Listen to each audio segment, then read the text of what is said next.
ਸਤਿ ਸ੍ਰੀ ਅਕਾਲ ਜੀ। ਮੋਹਿਤ ਨੇ ਉਸ ਵਕਤ ਮਹਿਕ ਨੂੰ ਕੋਈ ਸਵਾਲ ਨਹੀਂ ਕੀਤਾ ਤੇ ਉਹ ਉੱਥੋਂ ਘਰ ਆ ਗਏ। ਘਰ ਆ ਕਾਫੀ ਵਕਤ ਬਾਅਦ ਮੋਹਿਤ ਨੇ ਮਹਿਕ ਤੋਂ ਸਵਾਲ ਕੀਤਾ ਕਿ ਉਸਨੇ ਪ੍ਰਤੀਕ ਨੂੰ ਝੂਠ ਕਿਉਂ ਬੋਲਿਆ ਹੈ, ਕਿਉਂਕਿ ਉਸਦੇ ਮਨ ਵਿੱਚ ਸ਼ੱਕ ਹੋ ਰਿਹਾ ਸੀ ਕਿ ਕਿਤੇ ਦੁਬਾਰਾ ਪ੍ਰਤੀਕ ਦੇ ਮਹਿਕ ਨੂੰ ਮਿਲਣ ਤੇ ਮਹਿਕ ਦਾ ਦਿਲ ਕਿਤੇ, ਪਰ ਨਹੀਂ। ਫਿਰ ਉਸਨੇ ਸੋਚਿਆ। ਮਹਿਕ ਨੇ ਜਵਾਬ ਦਿੱਤਾ ਕਿ ਉਸਨੇ ਝੂਠ ਇਸ ਲਈ ਬੋਲਿਆ ਕਿਉਂਕਿ ਉਹ ਨਹੀਂ ਚਾਹੁੰਦੀ ਕਿ ਪ੍ਰਤੀਕ ਨੂੰ ਕਦੇ ਪਤਾ ਵੀ ਚੱਲੇ ਕਿ ਖੁਸ਼ੀ ਉਸਦੀ ਬੇਟੀ ਹੈ। ਫਿਰ ਉਹਨਾਂ ਦਾ ਵਿਆਹ ਵੀ ਤਾਂ ਹੈ, ਬਸ ਇੱਥੋਂ ਜਾਂਦੇ ਹੀ 1 ਮਹੀਨੇ ਬਾਅਦ ਜਾ ਹੋ ਸਕੇ ਜਲਦੀ ਉਹ ਹੁਣ ਮੋਹਿਤ ਨਾਲ ਵਿਆਹ ਕਰਾਉਣਾ ਚਾਹੁੰਦੀ ਸੀ।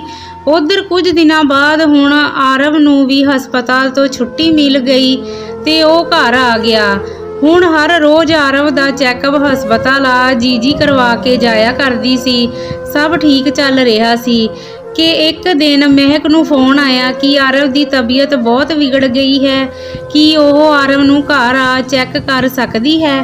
ਜੀਜੀ ਨੇ ਫੋਨ ਕੀਤਾ। ਮਹਿਕ ਬਿਨਾਂ ਦੇਰੀ ਕੀਤੇ ਆਰਵ ਦੇ ਘਰ ਪਹੁੰਚ ਗਈ। ਜਾ ਕੇ ਦੇਖਿਆ ਤਾਂ ਆਰਵ ਨੂੰ ਬਹੁਤ ਜ਼ਿਆਦਾ ਬੁਖਾਰ ਸੀ ਤੇ ਉੱਪਰੋਂ ਮੌਸਮ ਵੀ ਚੇਂਜ ਹੋ ਰਿਹਾ ਸੀ ਕਿ ਬਾਰਿਸ਼ ਦਾ ਸੀਜ਼ਨ ਸੀ, ਜੋ ਕਿ ਆਰਵ ਦੇ ਆਪਰੇਸ਼ਨ ਦੇ ਜ਼ਖਮਾਂ ਲਈ ਵੀ ਨਾਜ਼ੁਕ ਭਰਿਆ ਸੀ। ਪ੍ਰਤੀਕ ਕੰਮ ਦੇ ਸਿਲਸਿਲੇ ਬਾਹਰ ਗਿਆ ਸੀ। ਘਰ ਸਿਰਫ ਜੀਜੀ ਹੀ ਸੀ, ਪਰ ਮਹਿਕ ਦੇ ਘਰ ਪਹੁੰਚਣ ਦੇ ਕੁਝ ਵਕਤ ਬਾਅਦ ਜੀਜੀ ਨੂੰ ਵੀ ਘਰ ਕਿਸੇ ਐਮਰਜੈਂਸੀ ਸਿਲਸਿਲੇ ਜਾਣਾ ਪਿਆ। ਹੁਣ ਮਹਿਕ ਆਰਵ ਕੋਲ ਇਕੱਲੀ ਹੀ ਸੀ ਕਿ ਮਹਿਕ ਨੇ ਆਰਵ ਦਾ ਪੂਰਾ ਖਿਆਲ ਰੱਖਿਆ। ਵਕਤ ਸਿਰ ਉਸਨੂੰ ਇੰਜੈਕਸ਼ਨ ਤੇ ਦਵਾਈ ਦਿੱਤੀ ਤੇ ਉਸਦੀ ਪੂਰੀ ਸੰਭਾਲ ਕੀਤੀ। ਦੁਪਹਿਰ ਤੋਂ ਮਹਿਕ ਨੂੰ ਰਾਤ ਹੋ ਗਈ, ਪਰ ਆਰਵ ਦੇ ਬੁਖਾਰ ਵਿੱਚ ਅਜੇ ਥੋੜਾ ਜਿਹਾ ਹੀ ਫਰਕ ਪਿਆ ਸੀ। ਉੱਤੋਂ ਆਰਵ ਹੈ ਵੀ ਇਕੱਲਾ ਸੀ ਤੇ ਬਾਰਿਸ਼ ਬਾਹਰ ਵੀ ਸ਼ੁਰੂ ਹੋ ਚੁੱਕੀ ਸੀ ਤੇ ਪ੍ਰਤੀਕ ਵੀ ਅਜੇ ਤੱਕ ਘਰ ਨਹੀਂ ਸੀ ਆਇਆ ਤੇ ਉਸਦਾ ਫੋਨ ਵੀ ਲਗਾਤਾਰ ਪਿਛਲੇ 2 ਘੰਟੇ ਤੋਂ ਬੰਦ ਆ ਰਿਹਾ ਸੀ।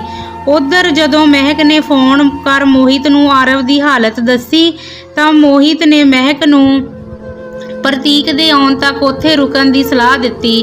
ਪ੍ਰਤੀਕ ਹਨੇਰੇ ਤੱਕ ਜਾ ਕਿਤੇ ਘਰ ਆਇਆ। ਮਹਿਕ ਨੂੰ ਜਦੋਂ ਉਸਨੇ ਘਰ ਦੇਖਿਆ ਤਾਂ ਹੈਰਾਨ ਰਹਿ ਗਿਆ। ਮਹਿਕ ਨੇ ਪ੍ਰਤੀਕ ਨੂੰ ਇੰਨੇ ਹਨੇਰੇ ਤੱਕ ਘਰ ਆਉਣ ਦਾ ਪੁੱਛਿਆ ਤਾਂ ਮਹਿਕ ਨੇ ਠੀਕ ਪਹਿਲਾਂ ਵਾਂਗ ਹੀ ਅੱਜ ਪ੍ਰਤੀਕ ਨੂੰ ਝਿੜਕਿਆ, ਜਿਸ ਨੂੰ ਦੇਖ ਪ੍ਰਤੀਕ ਨੂੰ ਪੁਰਾਣੇ ਦਿਨ ਯਾਦ ਆ ਗਏ। ਤਾਂ ਮਹਿਕ ਨੇ ਪ੍ਰਤੀਕ ਨੂੰ ਕਿਹਾ ਕਿ ਉਸ ਨੂੰ ਖਬਰ ਵੀ ਹੈ ਆਰਵ ਦੀ ਕੀ ਹਾਲਤ ਹੈ। ਬੜੀ ਮੁਸ਼ਕਲ ਨਾਲ ਜਾ ਹੁਣ ਉਸਦਾ ਬੁਖਾਰ ਘੱਟ ਹੋਇਆ ਹੈ ਤੇ ਉਸਨੇ ਘਰ ਆਉਣ ਵਿੱਚ ਦੇਰ ਕਰ ਦਿੱਤੀ। ਮੰਨਿਆ ਉਸਨੂੰ ਰਿਸ਼ਤਿਆਂ ਦੀ ਪਰਵਾਹ ਪਹਿਲਾਂ ਤੋਂ ਹੀ ਨਹੀਂ, ਪਰ ਆਰਵ ਉਸਦੀ ਜ਼ਿੰਮੇਵਾਰੀ ਹੈ ਕਿ ਨਹੀਂ। ਪ੍ਰਤੀਕ ਕਾਫੀ ਸ਼ਰਮਿੰਦਾ ਵੀ ਹੋਇਆ ਤੇ ਉਸਨੇ ਮਹਿਕ ਤੋਂ ਮਾਫੀ ਵੀ ਮੰਗੀ। ਖੈਰ ਮਹਿਕ ਨੇ ਕਿਹਾ ਕਿ ਉਹ ਹੁਣ ਘਰ ਜਾ ਰਹੀ ਹੈ ਤੇ ਉਹ ਆਰਵ ਦਾ ਖਿਆਲ ਰੱਖੇ। ਪਰ ਜਿਉਂ ਹੀ ਮਹਿਕ ਘਰ ਜਾਣ ਲੱਗੀ ਉਸਨੂੰ ਫਿਰ ਤੋਂ ਆਰਵ ਦੀ ਆਵਾਜ਼ ਸੁਣਾਈ ਦਿੱਤੀ। ਤਾਂ ਜਦੋਂ ਮਹਿਕ ਨੇ ਜਾ ਆਰਵ ਨੂੰ ਦੇਖਿਆ ਤਾਂ ਉਸਨੂੰ ਫਿਰ ਤੋਂ ਬੁਖਾਰ ਤੇਜ਼ ਹੋ ਗਿਆ ਸੀ। ਇਸ ਲਈ ਫਿਰ ਤੋਂ ਕਰੀਬ ਉਸਨੂੰ ਆਰਵ ਦੀ ਦੇਖਭਾਲ ਕਰਦਿਆਂ ਘੰਟਾ ਲੱਗ ਗਿਆ ਤੇ ਰਾਤ ਵੀ ਕਾਫੀ ਹੋ ਚੁੱਕੀ ਸੀ। ਉਧਰ ਮੋਹਿਤ ਨੇ ਮਹਿਕ ਨੂੰ ਫੋਨ ਕਰ ਆਉਣ ਬਾਰੇ ਪੁੱਛਿਆ ਤਾਂ ਮਹਿਕ ਨੇ ਆਰਵ ਦੀ ਹਾਲਤ ਦੱਸੀ ਤਾਂ ਮੋਹਿਤ ਨੇ ਮਹਿਕ ਨੂੰ ਆਰਵ ਕੋਲ ਹੀ ਰੁਕਣ ਲਈ ਸਲਾਹ ਦਿੱਤੀ ਕਿ ਅਗਰ ਰਾਤ ਵਕਤੇ ਉਹ ਫਿਰ ਤੋਂ ਬਿਮਾਰ ਪੈ ਗਿਆ ਸੁਬਾਹ ਤਾਂ ਉਸਨੂੰ ਹਸਪਤਾਲ ਦਾਖਲ ਕਰਵਾ ਦੇਣਾ ਚਾਹੀਦਾ ਹੈ। ਸੋ ਮੋਹਿਤ ਦੀ ਮੰਨ ਕੇ ਰਾਤ ਹੋਣ ਦੇ ਕਾਰਨ ਮਹਿਕ ਪ੍ਰਤੀਕ ਘਰ ਹੀ ਰੁਕ ਗਈ। ਕੁਝ ਵਕਤ ਬਾਅਦ ਮਹਿਕ ਨੇ ਦੇਖਿਆ ਕਿ ਪ੍ਰਤੀਕ ਖੁਦ ਹੀ ਖਾਣਾ ਬਣਾ ਰਿਹਾ ਸੀ। ਜਦੋਂ ਮਹਿਕ ਨੇ ਜਾ ਦੇਖਿਆ ਤਾਂ ਪ੍ਰਤੀਕ ਨੂੰ ਖਾਣਾ ਬਣਾਉਣਾ ਤੱਕ ਨਹੀਂ ਸੀ ਆ ਰਿਹਾ ਤੇ ਉਸਨੇ ਮਹਿਕ ਨੂੰ ਦੇਖ ਕਿਹਾ ਕਿ ਜੀਜੀ ਤਾਂ ਦੁਪਹਿਰ ਵਕਤ ਘਰ ਹੋਣੇ, ਉਹ ਖਾਣਾ ਵੀ ਨਹੀਂ ਬਣਾ ਕੇ ਗਏ। ਮਹਿਕ ਨੇ ਦੱਸਿਆ ਕਿ ਉਹਨਾਂ ਨੂੰ ਕਿਸੇ ਐਮਰਜੈਂਸੀ ਕੰਮ ਕਾਰਨ ਘਰ ਜਾਣਾ ਪਿਆ। ਖੈਰ ਉਸਨੂੰ ਵੀ ਬਹੁਤ ਭੁੱਖ ਲੱਗੀ ਹੈ ਤੇ ਪ੍ਰਤੀਕ ਉਸਨੂੰ ਖਾਣਾ ਬਣਾਉਣ ਦੇਵੇ ਤੇ ਤੁਸੀਂ ਸਾਈਡ ਹੋਵੋ। ਮਹਿਕ ਫਿਰ ਖਾਣਾ ਬਣਾਉਣ ਲੱਗੀ ਤੇ ਪ੍ਰਤੀਕ ਬੈਠ ਮਹਿਕ ਨੂੰ ਖਾਣਾ ਬਣਾਉਂਦਿਆਂ ਦੇਖਣ ਲੱਗਾ। ਦੋਵੇਂ ਫਿਰ ਤੋਂ ਇੱਕ ਵਾਰ ਅਤੀਤ ਵਿੱਚ ਚਲੇ ਗਏ। ਉਸ ਵਕਤੇ ਜਦੋਂ ਦੋਹਾਂ ਵਿੱਚ ਪਿਆਰ ਸੀ ਤੇ ਦੋਵੇਂ ਪੁਰਾਣੀਆਂ ਗੱਲਾਂ ਯਾਦ ਕਰਨ ਲੱਗੇ। ਇੱਧਰ ਮੋਹਿਤ ਨੂੰ ਵੀ ਮਹਿਕ ਬਾਰੇ ਸੋਚ ਨੀਂਦ ਨਹੀਂ ਆ ਰਹੀ ਸੀ ਕਿ ਮਹਿਕ ਪ੍ਰਤੀਕ ਘਰ ਹੈ। ਕਿਤੇ ਦੋਹਾਂ ਵਿੱਚ ਪੁਰਾਣੀ ਦੋਸਤੀ ਜਾਂ ਨਫ਼ਰਤ ਨਾ ਜਾਗ ਪਏ। ਪਰ ਨਹੀਂ, ਮੋਹਿਤ ਨੇ ਖੁਦ ਨੂੰ ਸਮਝਾਇਆ ਕਿ ਪ੍ਰਤੀਕ ਹੁਣ ਮਹਿਕ ਦੀ ਜ਼ਿੰਦਗੀ ਵਿੱਚ ਮਾਇਨੇ ਨਹੀਂ ਰੱਖਦਾ ਤੇ ਉਸ ਨੂੰ ਆਪਣੇ ਪਿਆਰ ਤੇ ਮਹਿਕ ਤੇ ਪੂਰਾ ਵਿਸ਼ਵਾਸ ਹੈ। ਉਧਰ ਮਹਿਕ ਤੇ ਪ੍ਰਤੀਕ ਖਾਣਾ ਬਣਾਉਂਦਿਆਂ ਵਕਤ ਭੁੱਲ ਗਏ ਕਿ ਦੋਹਾਂ ਦਾ ਰਿਸ਼ਤਾ ਟੁੱਟ ਚੁੱਕਾ ਹੈ ਤੇ ਦੋਵੇਂ ਫਿਰ ਤੋਂ ਦੁਬਾਰਾ ਆਪਣੇ ਅਤੀਤ ਵਿੱਚ ਚਲੇ ਗਏ। ਪ੍ਰਤੀਕ ਨੇ ਮਹਿਕ ਨਾਲ ਪਹਿਲਾਂ ਵਾਂਗ ਹੀ ਮਸਤੀ ਕਰਨੀ ਸ਼ੁਰੂ ਕੀਤੀ ਕਿ ਦੋਵੇਂ ਇੱਕ ਦੂਜੇ ਦੇ ਕਰੀਬ ਆ ਗਏ। ਆਰਵ ਸੌ ਰਿਹਾ ਸੀ। ਦੋਵੇਂ ਆਪਣੇ ਅੱਜ ਤੋਂ ਬੇਖਬਰ ਸਨ ਕਿ ਆਰਵ ਦੀ ਰੋਣ ਦੀ ਆਵਾਜ਼ ਨਾਲ ਉਹਨਾਂ ਨੂੰ ਯਾਦ ਆਇਆ ਕਿ ਉਹ ਦੋਹਾਂ ਵਿੱਚ ਹੁਣ ਕੁਝ ਨਹੀਂ ਰਿਹਾ। ਦੋਵੇਂ ਇਸ ਵਕਤ ਇੱਕ ਦੂਜੇ ਨਾਲ ਨਜ਼ਰਾਂ ਨਹੀਂ ਸੀ ਮਿਲਾ ਪਾ ਰਹੇ। ਮਹਿਕ ਨੇ ਆਰਵ ਨੂੰ ਜਾ ਦੇਖਿਆ ਤੇ ਆਰਵ ਦੇ ਸੌਣ ਤੋਂ ਬਾਅਦ ਖਾਣਾ ਖਾ ਆਰਵ ਦੇ ਰੂਮ ਵਿੱਚ ਹੀ ਲੇਟ ਗਈ। ਪਰ ਮਹਿਕ ਦੀਆਂ ਸੋਚਾਂ ਵਿੱਚ ਪ੍ਰਤੀਕ ਹੀ ਘੁੰਮ ਰਿਹਾ ਸੀ। ਉਧਰ ਪ੍ਰਤੀਕ ਦਾ ਵੀ ਇਹੀ ਹਾਲ ਸੀ। ਉਸ ਨੂੰ ਹੁਣ ਗੱਲਾਂ ਹੀ ਗੱਲਾਂ ਵਿੱਚ ਮਹਿਕ ਨਾਲ ਪਿਆਰ ਹੋ ਰਿਹਾ ਸੀ। ਉਧਰ ਮੋਹਿਤ ਵੀ ਮਹਿਕ ਦੇ ਖਿਆਲਾਂ ਵਿੱਚ ਹੀ ਡੁੱਬਾ ਸੀ। ਜੋ ਹੋ ਰਿਹਾ ਸੀ ਠੀਕ ਨਹੀਂ ਸੀ ਹੋ ਰਿਹਾ। ਪ੍ਰਤੀਕ ਨੇ ਆਪਣੇ ਆਪ ਨੂੰ ਕੋਸਦੇ ਕਿਹਾ ਕਿ ਜੋ ਵੀ ਉਸਨੇ ਮਹਿਕ ਨਾਲ ਕੀਤਾ ਉਹ ਬਹੁਤ ਗਲਤ ਸੀ। ਫਿਰ ਉਹ ਹੁਣ ਮਹਿਕ ਬਾਰੇ ਕਿੰਜ ਸੋਚ ਸਕਦਾ ਹੈ। ਹੁਣ ਤਾਂ ਮਹਿਕ ਦਾ ਆਪਣਾ ਘਰ ਹੈ, ਉਸਦਾ ਪਤੀ ਮੋਹਿਤ ਤੇ ਬੇਟੀ ਖੁਸ਼ੀ ਹੈ ਤੇ ਉਹ ਆਪਣੀ ਜ਼ਿੰਦਗੀ ਵਿੱਚ ਅੱਗੇ ਵਧ ਖੁਸ਼ ਹੈ। ਕੁਝ ਵਕਤ ਮਹਿਕ ਖੁਸ਼ੀ ਤੇ ਮੋਹਿਤ ਕੇਰਲਾ ਹੀ ਰਹੇ ਤੇ ਮਹਿਕ ਵੀ ਆਪਣੀ ਜ਼ਿੰਦਗੀ ਵਿੱਚ ਅੱਗੇ ਵਧ ਚੁੱਕੀ ਸੀ ਮੋਹਿਤ ਨਾਲ ਹੁਣ। ਪਰ ਪ੍ਰਤੀਕ ਹੁਣ ਫਿਰ ਤੋਂ ਮਹਿਕ ਵੱਲ ਖਿੱਚਿਆ ਚਲਾ ਜਾ ਰਿਹਾ ਸੀ। ਜਿੰਨਾ ਦੇਰ ਮਹਿਕ ਕੇਰਲਾ ਰਹੀ ਉਹਨਾਂ ਵਕਤ ਆਰਵ ਦੀ ਵਜ੍ਹਾ ਮਹਿਕ ਦਾ ਪ੍ਰਤੀਕ ਨਾਲ ਮਿਲਣਾ ਬਣਿਆ ਰਿਹਾ। ਪਰ ਪ੍ਰਤੀਕ ਨੂੰ ਮਹਿਕ ਨਾਲ ਲਗਾਵ ਹੋ ਰਿਹਾ ਸੀ। ਖੈਰ ਮਹਿਕ ਇਹਨਾਂ ਸਭ ਗੱਲਾਂ ਤੋਂ ਅਣਜਾਣ ਸੀ ਤੇ ਪ੍ਰਤੀਕ ਨੂੰ ਆਰਵ ਨਾਲ ਦੇਖ ਖੁਸ਼ ਸੀ। ਤੇ ਮਹੀਨੇ ਬਾਅਦ ਮਹਿਕ ਹੋਣੀ ਵਾਪਸ ਦਿੱਲੀ ਆ ਗਏ। ਪ੍ਰਤੀਕ ਆਪਣੇ ਟੁੱਟ ਚੁੱਕੇ ਅਤੀਤ ਦੇ ਰਿਸ਼ਤੇ ਨੂੰ ਜੋੜਨ ਬਾਰੇ ਮਹਿਕ ਨਾਲ ਗੱਲ ਤਾਂ ਕਰਨਾ ਚਾਹੁੰਦਾ ਸੀ, ਪਰ ਇਹ ਸੋਚ ਕੇ ਪਿੱਛੇ ਹਟ ਗਿਆ ਕਿ ਮਹਿਕ ਦਾ ਹੁਣ ਵਿਆਹ ਹੋ ਚੁੱਕਾ ਹੈ ਤੇ ਉਹਨਾਂ ਦੀ ਬੇਟੀ ਖੁਸ਼ੀ ਵੀ ਹੈ। ਉਧਰ ਮਹਿਕ ਦੇ ਦਿਲੀ ਵੀ ਪ੍ਰਤੀਕ ਦੀ ਫਿਰ ਤੋਂ ਦਸਤਕ ਹੋ ਚੁੱਕੀ ਸੀ, ਪਰ ਉਸਨੇ ਆਪਣੇ ਜਜ਼ਬਾਤਾਂ ਨੂੰ ਵਕਤ ਨਾਲ ਤੋਲ ਆਪਣੇ ਆਪ ਨੂੰ ਸਮਝਾ ਲਿਆ ਤੇ ਪ੍ਰਤੀਕ ਬਾਰੇ ਸੋਚਣਾ ਵੀ ਬੰਦ ਕਰ ਦਿੱਤਾ।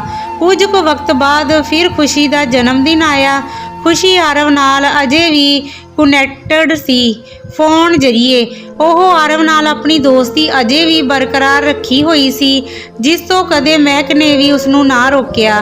ਫਿਰ ਖੁਸ਼ੀ ਦਾ ਜਨਮ ਦਿਨ ਆਇਆ ਤਾਂ ਮਹਿਕ ਨੇ ਖੁਸ਼ੀ ਨੂੰ ਆਰਵ ਨਾਲ ਗੱਲ ਘੱਟ ਕਰਨ ਤੇ ਆਰਵ ਨੂੰ ਆਪਣੇ ਜਨਮ ਦਿਨ ਦਾ ਦੱਸਣ ਬਾਰੇ ਕਿਹਾ। ਪਰ ਖੁਸ਼ੀ ਦੇ ਕੀਤੇ ਸਵਾਲ ਕਿ ਉਹ ਖੁਸ਼ੀ ਨੂੰ ਕਿਉਂ ਨਾ ਦੱਸੇ, ਉਹਨਾਂ ਦਾ ਜਵਾਬ ਖੁਸ਼ੀ ਨੂੰ ਨਾ ਦੇ ਪਾਈ। ਕੁਝ ਦਿਨਾਂ ਬਾਅਦ ਖੁਸ਼ੀ ਦਾ ਜਨਮ ਦਿਨ ਆਇਆ ਤੇ ਇੰਨੀ ਦਿਨੀ ਮਹਿਕ ਨੇ ਜਿੰਨਾ ਹੋਇਆ ਖੁਸ਼ੀ ਤੋਂ ਆਪਣਾ ਫੋਨ ਦੂਰ ਹੀ ਰੱਖਿਆ ਤਾਂ ਜੋ ਉਹ ਆਰਵ ਨਾਲ ਗੱਲ ਨਾ ਕਰ ਪਾਏ। ਪਰ ਜਿਸ ਦਿਨ ਖੁਸ਼ੀ ਦਾ ਜਨਮ ਦਿਨ ਸੀ ਉਸ ਦਿਨ ਮਹਿਕ ਖੁਸ਼ੀ ਦੇ ਜਨਮ ਦਿਨ ਦੀਆਂ ਤਿਆਰੀਆਂ ਵਿੱਚ ਬਿਜੀ ਸੀ। ਕਿੰਨੇ ਮਹਿਮਾਨਾਂ ਨੂੰ ਬੁਲਾਇਆ ਗਿਆ। ਖੁਸ਼ੀ ਦੇ ਜਨਮ ਦਿਨ ਤੇ ਇੱਕ ਵੱਡਾ ਸਰਪ੍ਰਾਈਜ਼ ਸਹਿਜ ਤੇ ਕਰਨ ਵੀ ਵਿਦੇਸ਼ ਤੋਂ ਵਾਪਸ ਦਿੱਲੀ ਆ ਚੁੱਕੇ ਸਨ। ਸਭ ਨੇ ਰਲ ਮਿਲ ਖੁਸ਼ੀ ਦੇ ਜਨਮ ਦਿਨ ਦੀਆਂ ਤਿਆਰੀਆਂ ਕੀਤੀਆਂ ਤੇ ਪੂਰੇ ਘਰ ਨੂੰ ਬਾਖੂਬੀ ਸਜਾਇਆ ਗਿਆ। ਫਿਰ ਸ਼ਾਮ ਹੋਈ ਤਾਂ ਜਦੋਂ ਸਭ ਰਿਸ਼ਤੇਦਾਰ ਘਰ ਪਹੁੰਚ ਗਏ ਤਾਂ ਖੁਸ਼ੀ ਦੇ ਜਨਮ ਦਿਨ ਦਾ ਕੇਕ ਕੱਟਿਆ ਗਿਆ ਤੇ ਜਿਸ ਵਕਤ ਮਹਿਕ ਆਪਣੇ ਫੋਨ ਤੇ ਇਹਨਾਂ ਸਭ ਹਸੀਨ ਪਲਾਂ ਦੀਆਂ ਫੋਟੋਆਂ ਖਿੱਚ ਰਹੀ ਸੀ ਉਦੋਂ ਹੀ ਮਹਿਕ ਦਾ ਫੋਨ ਖੁਸ਼ੀ ਕੋਲ ਚਲਾ ਗਿਆ ਤੇ ਮਹਿਕ ਜਨਮ ਦਿਨ ਦੇ ਫੰਕਸ਼ਨ ਵਿੱਚ ਵੀ ਵਿਅਸਤ ਹੋ ਗਈ ਕਿ ਖੁਸ਼ੀ ਨੇ ਆਪਣੀਆਂ ਫੋਟੋਆਂ ਤੇ ਆਪਣੇ ਕੇਕ ਦੀ ਫੋਟੋਆਂ ਆਰਵ ਨੂੰ ਭੇਜ ਦਿੱਤੀਆਂ। ਉਧਰ ਪ੍ਰਤੀਕ ਦਾ ਫੋਨ ਜੋ ਕਿ ਉਸ ਵਕਤ ਆਰਵ ਦੇ ਕੋਲ ਹੀ ਸੀ ਨੇ ਜਦੋਂ ਖੁਸ਼ੀ ਦੀਆਂ ਫੋਟੋਆਂ ਦੇਖੀਆਂ ਤਾਂ ਆਰਵ ਨੇ ਖੁਸ਼ੀ ਨੂੰ ਫੋਨ ਲਗਾਇਆ ਤੇ ਜਨਮ ਦਿਨ ਦੀਆਂ ਵਧਾਈਆਂ ਤੇ ਆਰਵ ਨੂੰ ਜਨਮ ਦਿਨ ਤੇ ਨਾ ਬੁਲਾਉਣ ਬਾਰੇ ਕਿਹਾ। ਜਦੋਂ ਪ੍ਰਤੀਕ ਨੂੰ ਪਤਾ ਲੱਗਾ ਕਿ ਖੁਸ਼ੀ ਦਾ ਜਨਮ ਦਿਨ ਹੈ ਤੇ ਉਸਨੇ ਖੁਸ਼ੀ ਦੀਆਂ ਭੇਜੀਆਂ ਫੋਟੋਆਂ ਜਦੋਂ ਦੇਖੀਆਂ ਤਾਂ ਹੈਰਾਨ ਰਹਿ ਗਿਆ। ਜਦੋਂ ਉਸਨੇ ਖੁਸ਼ੀ ਦੇ ਕੇਕ ਜਿਸ ਤੇ ਖੁਸ਼ੀ ਦੀ ਉਮਰ 6 ਸਾਲ ਲਿਖੀ ਹੋਈ ਸੀ ਦੇਖੀ ਤਾਂ ਉਹ ਹੈਰਾਨ ਰਹਿ ਗਿਆ ਕਿ ਖੁਸ਼ੀ 6 ਸਾਲ ਦੀ ਕਿੰਜ ਹੋ ਸਕਦੀ, ਕਿਉਂਕਿ 6.5 ਸਾਲ ਤਾਂ ਉਹਨਾਂ ਨੂੰ ਅਜੇ ਵੱਖ ਹੋਇਆਂ ਨੂੰ ਹੋਏ ਹਨ ਤੇ ਆਰਵ ਵੀ ਅਜੇ ਪਿਛਲੇ ਕੁਝ ਕੁ ਮਹੀਨੇ ਪਹਿਲਾਂ ਹੀ ਤਾਂ 6 ਸਾਲ ਦਾ ਹੋਇਆ ਹੈ। ਮਤਲਬ ਇਹ ਕਿੰਜ ਹੋ ਸਕਦਾ। ਪ੍ਰਤੀਕ ਇਹ ਜਾਣ ਸੋਚੀ ਪੈ ਗਿਆ ਤੇ ਉਸਨੇ ਫਿਰ ਤੋਂ ਦੁਬਾਰਾ ਮਹਿਕ ਦੇ ਫੋਨ ਤੇ ਫੋਨ ਲਗਾਇਆ। ਪਰ ਜਨਮ ਦਿਨ ਦੇ ਫੰਕਸ਼ਨ ਵਿੱਚ ਬਿਜ਼ੀ ਮਹਿਕ ਤੇ ਫਿਰ ਬੱਚਿਆਂ ਵਿੱਚ ਬਿਜ਼ੀ ਖੁਸ਼ੀ ਨੇ ਪ੍ਰਤੀਕ ਦੇ ਫੋਨ ਦਾ ਧਿਆਨ ਨਹੀਂ ਦਿੱਤਾ ਤੇ ਉਧਰ ਪ੍ਰਤੀਕ ਦਾ ਸੋਚ ਬੁਰਾ ਹਾਲ ਸੀ ਕਿ ਖੁਸ਼ੀ 6 ਸਾਲ ਦੀ ਕਿਵੇਂ, ਕਿ ਮਹਿਕ ਉਹਨਾਂ ਦੇ ਵੱਖ ਹੋਣ ਤੋਂ ਪਹਿਲਾਂ ਹੀ ਪ੍ਰੈਗਨੈਂਟ ਸੀ। ਮਤਲਬ ਖੁਸ਼ੀ ਉਸਦੀ ਹੀ ਬੇਟੀ ਹੈ, ਪਰ ਉਹ ਤਾਂ ਮਹਿਕ ਤੋਂ ਵੱਖ ਹੋਣ ਤੋਂ ਕੁਝ 8-9 ਮਹੀਨੇ ਪਹਿਲਾਂ ਹੀ ਮਹਿਕ ਤੋਂ ਦੂਰ ਮੁਸਕਾਨ ਨਾਲ ਸੀ ਤੇ ਇੰਨੀ ਮਹੀਨਿਆਂ ਉਹ ਤੇ ਮਹਿਕ ਤਾਂ ਕਦੇ ਇਕੱਠੇ ਹੀ ਰਹੇ ਨਹੀਂ। ਫਿਰ ਮਹਿਕ ਪ੍ਰੈਗਨੈਂਟ ਕਿਵੇਂ, ਉਸ ਨੂੰ ਸਮਝ ਨਹੀਂ ਆ ਰਿਹਾ ਸੀ ਤੇ ਇਹ ਸਵਾਲ ਉਸ ਨੂੰ ਵਾਰ-ਵਾਰ ਪਰੇਸ਼ਾਨ ਕਰ ਰਹੇ ਸਨ। ਤੇ ਉਧਰ ਫੋਨ ਕਰਨ ਤੇ ਮਹਿਕ ਫੋਨ ਵੀ ਨਹੀਂ ਉਠਾ ਰਹੀ ਸੀ ਤੇ ਪ੍ਰਤੀਕ ਪਰੇਸ਼ਾਨ ਹੋ ਗਿਆ। ਜਦੋਂ ਉਸ ਨੂੰ ਆਪਣੀ ਪਰੇਸ਼ਾਨੀ ਦਾ ਹੱਲ ਨਜ਼ਰ ਨਾ ਆਇਆ ਤਾਂ ਉਸੇ ਦਿਨ ਟਿਕਟ ਕਟਾ ਦਿੱਲੀ ਲਈ ਆਰਵ ਨੂੰ ਨਾਲ ਲੈ ਚੱਲ ਪਿਆ, ਕਿਉਂਕਿ ਪ੍ਰਤੀਕ ਨੂੰ ਹੁਣ ਸਭ ਸਵਾਲਾਂ ਦੇ ਜਵਾਬ ਮਹਿਕ ਤੋਂ ਹੀ ਮਿਲ ਸਕਦੇ ਸਨ। ਕੁਝ ਵਕਤ ਦਾ ਸਫ਼ਰ ਤੈਅ ਕਰ ਪ੍ਰਤੀਕ ਦਿੱਲੀ ਪਹੁੰਚਿਆ ਤੇ ਬੜੀ ਮੁਸ਼ਕਲ ਨਾਲ ਹਿੰਮਤ ਜੁਟਾ ਉਹ ਮਹਿਕ ਦੇ ਘਰ ਤੱਕ ਪਹੁੰਚਿਆ। ਪਰ ਉਸਨੇ ਉੱਥੇ ਜਾ ਦੇਖਿਆ ਕਿ ਘਰ ਕੋਈ ਨਹੀਂ ਸੀ ਤੇ ਘਰੋਂ ਕੰਮ ਕਰਨ ਵਾਲੇ ਇੱਕ ਕਾਮੇ ਤੋਂ ਪਤਾ ਚੱਲਿਆ ਕਿ ਪੂਰਾ ਪਰਿਵਾਰ ਅੱਜ ਸਵੇਰੇ ਹੀ ਘੁੰਮਣ ਲਈ ਤੇ ਛੁੱਟੀਆਂ ਦੀ ਵਜ੍ਹਾ ਕਿਤੇ ਬਾਹਰ ਕੁਝ ਦਿਨਾਂ ਤੇ ਟੂਰ ਲਈ ਨਿਕਲ ਗਏ ਹਨ, ਜਿਸ ਨੇ ਪ੍ਰਤੀਕ ਨੂੰ ਹੋਰ ਪਰੇਸ਼ਾਨ ਤੇ ਬੇਚੈਨ ਕਰ ਦਿੱਤਾ। ਇੰਨੀ ਦਿਨੀ ਫਿਰ ਪ੍ਰਤੀਕ ਇੱਥੇ ਕੀ ਕਰਦਾ ਤੇ ਕਿੱਥੇ ਰਹਿੰਦਾ। ਸੋਚ ਉਸਨੇ ਮਨ ਬਣਾਇਆ ਕਿ ਉਹ ਆਪਣੇ ਘਰ ਚੰਡੀਗੜ੍ਹ ਜਾਵੇਗਾ, ਆਪਣੇ ਮਾਪਿਆਂ ਪਾਸ, ਤੇ ਹੋ ਨਾ ਹੋ ਉਹਨਾਂ ਨੇ ਉਸਨੂੰ ਹੁਣ ਤੱਕ ਤਾਂ ਜ਼ਰੂਰ ਮਾਫ ਕਰ ਦਿੱਤਾ ਹੋਏਗਾ। ਫਿਰ ਉੱਥੋਂ ਦਿੱਲੀ ਤੋਂ ਟ੍ਰੇਨ ਫੜ ਪ੍ਰਤੀਕ ਆਰਵ ਨੂੰ ਨਾਲ ਲੈ ਚੰਡੀਗੜ੍ਹ ਲਈ ਨਿਕਲਿਆ। ਇੰਨੇ ਵਕਤ ਬਾਅਦ ਆਪਣੇ ਘਰ ਜਾਣਾ ਪ੍ਰਤੀਕ ਨੂੰ ਡਰ ਜਿਹਾ ਵੀ ਸੀ, ਪਰ ਦਿਲ ਵਿੱਚ ਆਸ ਜਿਹੀ ਵੀ ਸੀ ਕਿ ਉਸਦੇ ਘਰ ਦੇ ਉਸਨੂੰ ਜ਼ਰੂਰ ਸਮਝਣਗੇ। 6.5 ਸਾਲ ਬਾਅਦ ਅੱਜ ਪ੍ਰਤੀਕ ਆਪਣੇ ਘਰ ਜਾ ਰਿਹਾ ਸੀ।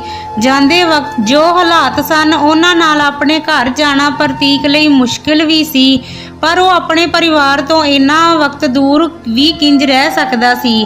ਹਰ ਰੋਜ਼ ਉਸਨੂੰ ਆਪਣੇ ਘਰ ਦੀ ਯਾਦ ਤਾਂ ਸਤਾਉਂਦੀ ਸੀ। ਕੁਝ ਵਕਤ ਦਾ ਸਫ਼ਰ ਤੇ ਕੁਝ ਸੂਬਿਆਂ ਵਿੱਚੋਂ ਹੁੰਦਾ ਅਖੀਰ ਪ੍ਰਤੀਕ ਆਪਣੇ ਘਰ ਚੰਡੀਗੜ੍ਹ ਪੁੱਜਾ।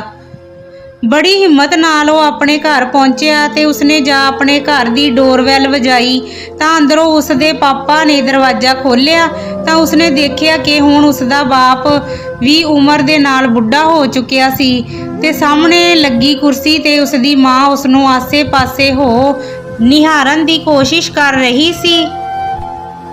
ਪ੍ਰਤੀਕ ਦੇ ਪਾਪਾ ਨੇ ਪ੍ਰਤੀਕ ਨੂੰ ਦੇਖਦਿਆਂ ਹੀ ਦਰਵਾਜ਼ਾ ਬੰਦ ਕਰ ਲਿਆ। ਉਹ ਅਜੇ ਵੀ ਨਾਰਾਜ਼ ਸਨ ਪ੍ਰਤੀਕ ਨਾਲ।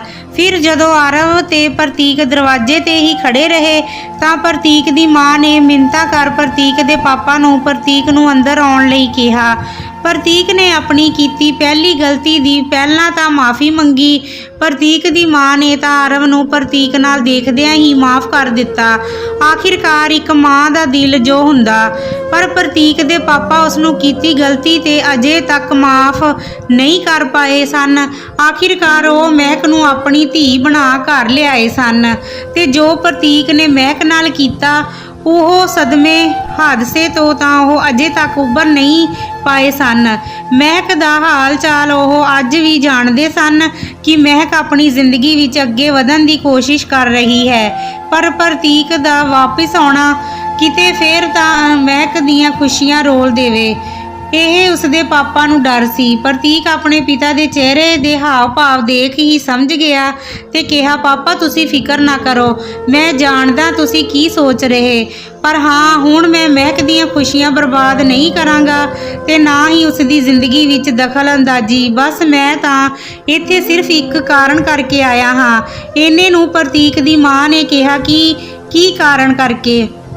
ਮਤਲਬ ਤੈਨੂੰ ਆਪਣੇ ਮਾਂ ਪਿਓ ਦੀ ਕਦੇ ਯਾਦ ਵੀ ਨਹੀਂ ਆਈ ਕਿ ਉਹ ਕਿਵੇਂ ਹੋਣਗੇ? ਇੱਕ ਵਾਰ ਵੀ ਸਾਡਾ ਹਾਲ ਚਾਲ ਪੁੱਛਣਾ ਤੂੰ ਜ਼ਰੂਰੀ ਨਹੀਂ ਸਮਝਿਆ? ਇੰਨਾ ਖੁਦ ਗਰਜ ਤੂੰ ਕਦੋਂ ਹੋ ਗਿਆ? ਅਸੀਂ ਐਸੇ ਸੰਸਕਾਰ ਤਾਂ ਨਹੀਂ ਦਿੱਤੇ ਸਨ ਤੈਨੂੰ। ਪ੍ਰਤੀਕ ਦੇ ਪਾਪਾ ਸੰਸਕਾਰ ਤਾਂ ਇਹ ਵੀ ਨਹੀਂ ਦਿੱਤੇ ਸਨ ਕਿ ਘਰ ਵਿਆਹ ਕੇ ਲਿਆਂਦੀ ਧੀ ਨਾਲ ਇਹ ਧੋਖਾ ਕਰ, ਬਾਹਰ ਇਹ ਮੂੰਹ ਮਾਰੇ। ਐਸੇ ਸੰਸਕਾਰ ਸਾਡਾ ਤਾਂ ਪੁੱਤ ਮੈਨੂੰ ਲੱਗਦਾ ਹੀ ਨਹੀਂ। ਪ੍ਰਤੀਕ ਮਾਂ ਐਸੀ ਬਾਤ ਨਹੀਂ ਕਿ ਮੈਨੂੰ ਤੁਹਾਡੀ ਯਾਦ ਨਹੀਂ ਆਈ, ਆਈ ਬਹੁਤ। ਬਸ ਜਿਸ ਵਕਤੇ ਮੈਂ ਗਿਆ ਉਸ ਵਕਤ ਮੈਂ ਪੂਰੀ ਤਰ੍ਹਾਂ ਪਿਆਰ ਦੇ ਜਾਲ ਵਿੱਚ ਸਾਂ ਤੇ ਹਾਂ, ਮੈਂ ਕਸੂਰਵਾਰ ਹਾਂ ਤੁਹਾਡਾ, ਪਰ ਇਹ ਨਹੀਂ ਕਿ ਮੈਂ ਤੁਹਾਡਾ ਪੁੱਤਰ ਨਹੀਂ। ਪਿਆਰ ਹੈ ਹੀ ਐਸੀ ਚੀਜ਼ ਪਾਪਾ, ਚੰਗੇ ਚੰਗੇ ਇਸ ਦੇ ਜਾਲ ਵਿੱਚ ਫਸ ਜਾਂਦੇ ਹਨ। ਖੈਰ, ਮੈਂ ਤੁਹਾਨੂੰ ਮਿਲਣ ਆਇਆ ਸਾਂ ਬਸ, ਤੇ ਆਰਵ ਨੂੰ ਇੱਕ ਵਾਰ ਤੁਹਾਡੇ ਨਾਲ ਮਿਲਾਉਣਾ ਚਾਹੁੰਦਾ ਸੀ। ਪ੍ਰਤੀਕ ਦੇ ਪਾਪਾ ਆਰਵ ਨੂੰ ਕਿਉਂ ਇਸ ਦੀ ਮਾਂ?